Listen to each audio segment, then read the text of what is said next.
ये mini moon आखिर क्या है, जिसका इसरो ने अभी बताया है कि वो 53 दिन तक धरती के इर्द गिर्द घूमने वाला है। एक आशंका ये भी है कि क्या ये धरती से टकरा सकता है, इसके बारे में भी इसरो ने काफ़ी कुछ बताया है। साथ ही इसका एक महाभारत कनेक्शन भी है, इसके बारे में विस्तार से आपको बताएंगे। और बात करने के लिए हमारे साथ होंगे हमारे वरिष्ठ साथी पीयूष पांडे जी। पीयूष जी, जो खबर सामने आई है इसरो के ज़रिए वो यही है कि 29 सितंबर से ये शुरू होगा इसका धरती के इर्द गिर्द घूमना, और 25 नवंबर के बाद ये सौरमंडल में वापस जाएगा, ऐसा माना जा रहा है। काफ़ी कुछ कहा जा रहा है इसके बारे में। सबसे पहले तो हमें आसान भाषा में समझा दीजिए कि आखिर ये मिनी मून है क्या। बिल्कुल, देखिए, नेट्रा जो इसरो की एक विंग है जो आमतौर पर उल्कापिंड और जो पृथ्वी के करीब जो ऑब्जेक्ट्स आते हैं उनका विवेचना करती है, उन पर नज़र रखती है कहीं ये पृथ्वी से टकरा ना जाएं।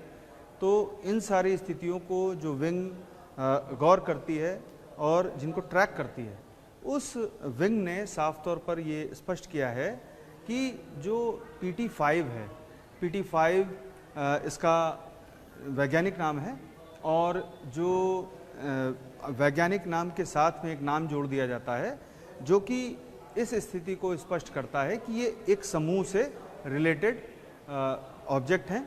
और ये PT5 ऑब्जेक्ट जिसका डायमीटर जो है वो 10 किलोमीटर है, तो ये बहुत ही छोटा है और करीब 3,50,000 गुना ये चंद्रमा से छोटा है। तो ऐसी स्थिति में आप सामान्य आंखों से इसको नहीं देख सकते हैं जी। और इसे मिनी मून कहा जाता है।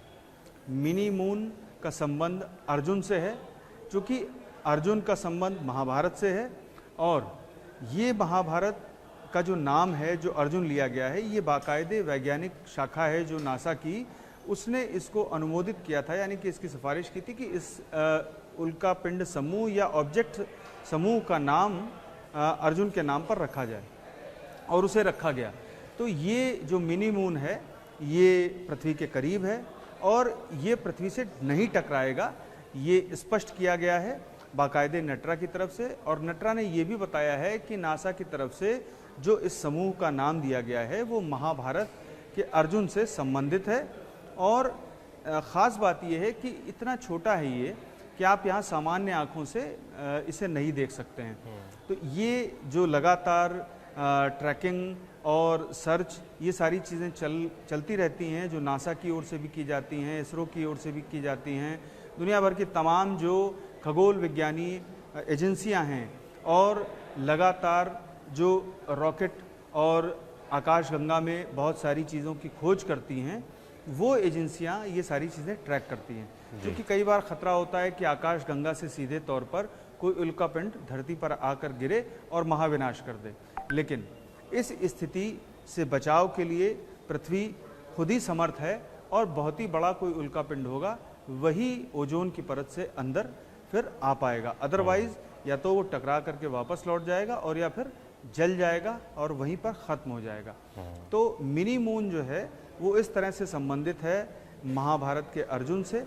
और अर्जुन जो अद्वितीय तीरंदाज थे, जो बहुत सटीक थे तीरंदाजी में, जो बहुत ही शूरवीर थे, जिन्होंने महाभारत का युद्ध लड़ा, उनके नाम पर इसका नाम, यानी कि अर्जुन समूह का नाम इस ऑब्जेक्ट को इसलिए दिया गया जो PT5 है, क्योंकि इसकी जो चाल है वो धनुषाकार है।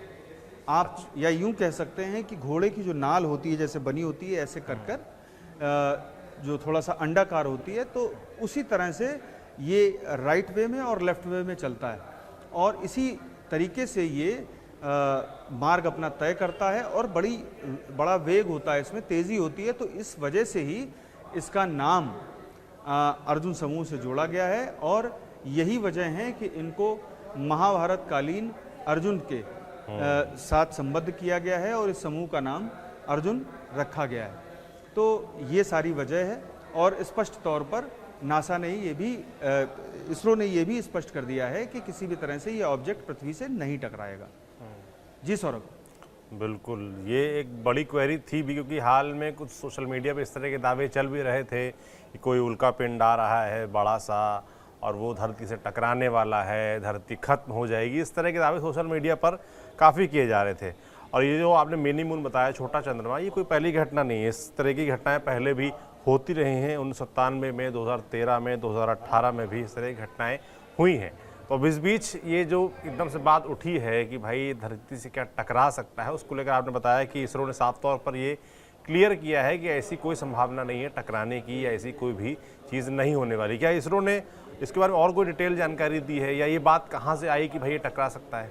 बिल्कुल, देखिए इसरो ने ये भी साफ किया है कि 29 सितंबर से लगभग 2 माह तक ये जो ऑब्जेक्ट है, जिसे मिनी मून कहा जा रहा है, जिसका वैज्ञानिक नाम PT5 है और ये अर्जुन से संबंधित भी है, अर्जुन समूह से संबंधित है, तो ये 2 माह तक पृथ्वी के चक्कर भी लगाएगा। और अहम बात ये है कि ये जो ट्रैकिंग सिस्टम है, मतलब हम नेट्रा, इसको नासा जो है फंड करता है। और आप ये समझ सकते हैं कि पूरी दुनिया में जहाँ जहाँ ऐसी जो एजेंसियां हैं, उनमें नासा कई जगह वित्त पोषण करता है, फंडिंग करता है। इसकी वजह सिर्फ ये है कि पृथ्वी पूरी तरह से सुरक्षित रहे और उन्हें सटीक जानकारी भी मिलती रहे। आपस में जो खगोल विज्ञानी बेसिकली संस्थाएं हैं, वो आपस में इस तरह के समन्वय रखती हैं, कभी वित्त पोषण करती हैं और कभी जानकारी एक दूसरे से साझा करती हैं। जैसे कि आपको याद होगा कि चंद्रयान 2 और चंद्रयान 3, इनके जो मिशन थे, इनकी जानकारी भी नासा से साझा की गई है। और नासा भी ऐसे कई जो मिशंस होते हैं, उनकी जानकारी भी इसरो से साझा करता है। तो कुल मिलाकर के जो उल्कापिंड की आप जो बात कर रहे हैं कि बड़ा सा उल्कापिंड आ रहा है और पृथ्वी से टकरा सकता है, वो एक अलग विषय था। ये मिनी मून है, ये छोटा सा एक ऑब्जेक्ट है, और जो उल्कापिंड था वो गुजर चुका है पास से, उसका कोई खतरा नहीं है। और ये मिनी मून है जिसका भी कोई खतरा नहीं है।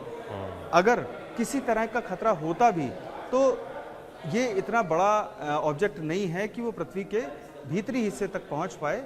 उसके पहले ही ओजोन की परत जो है इसे जलाकर खाक कर देगी। आप गौर कर सकते हैं कि जब कोई भी रॉकेट छोड़ा जाता है तो वो पृथ्वी से बाहर, पृथ्वी के कक्षा तक पहुंच जाता है, लेकिन जब उसे वापस पृथ्वी में प्रवेश करना होता है तो उसे ओजोन की परत से घर्षण करना होता है। और ऐसी स्थिति में उसे इस लायक बनाया जाता है कि वो किसी भी तरह से वापस अंदर आ जाए। तो आप समझ सकते हैं कि पृथ्वी हमारी किस तरह से खुद की भी सुरक्षा करती है। और ऐसे तमाम ऑब्जेक्ट आमतौर पर आते रहते हैं जो छोटे होते हैं, और खुद पृथ्वी उनको जलाकर पृथ्वी के भीतरी हिस्से तक पहुंचने से पहले खाक कर देती है। तो अब ये 29 सितंबर से करीब 2 माह तक, नवंबर 25 तक ये पृथ्वी के चक्कर लगाएगा, चंद्रमा की तरह ही, लेकिन ये किसी भी तरह से पृथ्वी के भीतरी हिस्से में नहीं पहुंच पाएगा। जी सौरभ। जी, आपने एक बात बड़ा जोर दिया कि सामान्य आंखों से इसको नहीं देखा जा सकता। मिनी मून जो है, जो धरती के चक्कर लगाने वाला है 53 दिनों तक, इसको नॉर्मली आंखों से देखा नहीं जा सकता। तो क्या, कैसे देखा जा सकता है? क्या इसको लेकर कुछ व्यवस्थाएं अलग से की जाती हैं? जो टेलीस्कोप की बात होती है उसके जरिए देखा जा सकता है, या कुछ और विशेष यंत्र चाहिए इसके लिए? बिल्कुल सौरभ, देखिए इसको देखा जा सकता है। खगोल विज्ञानी एक दूरबीन रखते हैं। आपने देखा होगा कि कई जगह पे सितारे देखने के लिए दूरबीन रखी जाती है, उन दूरबीन से देखा जा सकता है। और बाकायदे अल्ट्रा वायलेट जो मशीन्स आती हैं, जो खगोल विज्ञान में बहुत हिस्सेदारी रखती हैं, उनके ज़रिए भी उनके ज़रिए जो बनी दूरबीन होती हैं, उनसे भी ये देखा जा सकता है। सामान्य आँखों से मतलब कि आप जैसे चंद्रमा को देखते हैं उस तरह से इसे नहीं देख सकते, क्योंकि ये बहुत छोटा है। और मैंने बताया कि ये चंद्रमा से 3,50,000 गुना छोटा है। तो ऐसी स्थिति में ये बहुत ही छोटा है, क्योंकि पृथ्वी उससे कई गुना बड़ी है चंद्रमा से, और सूरज पृथ्वी से बहुत बड़ा है। तो ऐसी स्थिति में जिन सामान्य आँखों से आप चंद्रमा को देख लेते हैं, सूर्य को देख लेते हैं, अन्य जो लाखों प्रकाश वर्ष दूर तारे हैं उनको देख लेते हैं, लेकिन इसे पास में होने के बावजूद नहीं देख पाएंगे, क्योंकि इसका आकार बहुत छोटा है। और इसको देखने के लिए बाकायदा आपको खगोल विज्ञानी जो दूरबीन का प्रयोग करते हैं, उस दूरबीन का उपयोग करना पड़ेगा।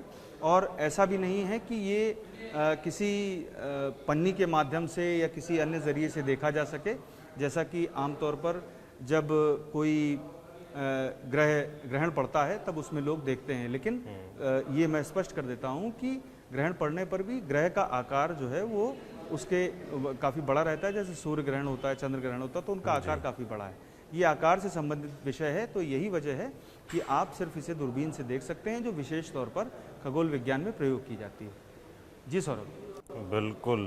तो तमाम आपने जानकारियाँ दी पीयूष जी उसके बारे में कि मिनी मून आखिर है क्या, कब तक रहने वाला है, इसका क्या प्रभाव पड़ने वाला है, और सबसे बड़ा जो एक डर पैदा किया जा रहा है कि क्या ये धरती से टकराएगा, तो ऐसा बिल्कुल भी नहीं है। तो इन जानकारियों के लिए आपका बहुत बहुत धन्यवाद।